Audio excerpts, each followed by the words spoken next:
भाजप नेते किरीट सोमय्या सध्या डिंडोसी परिसरात आले तर भोंगाचा मुद्दा घेऊन सर काय विषय आहेत काय सांगाल तुम्ही? काल मुख्यमंत्र्यांनी घोषणा केल्यानंतर पण बघा मी दाखवायला आलो हे सगळं अनधिकृत बांधकाम आहे. जमीन कब्जे केली मस्जिदच्या नावाने आणि आता मोबाईल टावर वर 8 लाऊडस्पीकर. इथली जी जनता आहे मग हिंदू असो मुस्लिम असो इतकी त्रस्त आहे. पहाटे 5 वाजेपासून अशा प्रकाराने एवढा जोर जोरात भोंगा वाजतो आणि म्हणून मी पोलिसांना वॉर्न केलाय ताबडतोब कारवाई करावीच लागणार.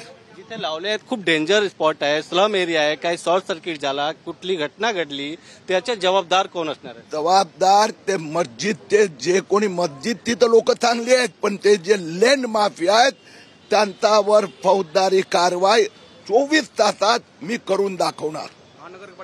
जर पोलिसांनी केली नाही कारवाई किंवा भोंगा काढले नाही तर महापालिका आणि पोलिसांना 24 तासात कारवाई करावी लागणार. आता पोलिसांचे हे आराम के दिन गए. अब मुंबई में माफिया राज नहीं चालणार, लैंड माफियांचा राज चालणार नाही. ते होता उद्धव ठाकरे मुख्यमंत्रीजी त्यावेळी धारावी मस्जिद तोडायला गेला तर राहुल गांधी आणि उद्धव ठाकरे 10,000 हिरवे झेंडेधारी घेऊन आले. आता नाही चालणार. हिंदुस्थानात हिंदुस्थानच्या लोकांचं राज. कॅमेरामॅन मोहन दुबेसह गोविंद ठाकूर, टीव्ही 9 मराठी, मुंबई.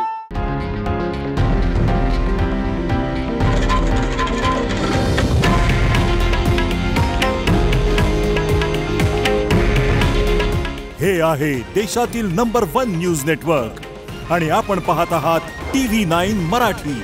काळजी तुमची, हित महाराष्ट्राचं.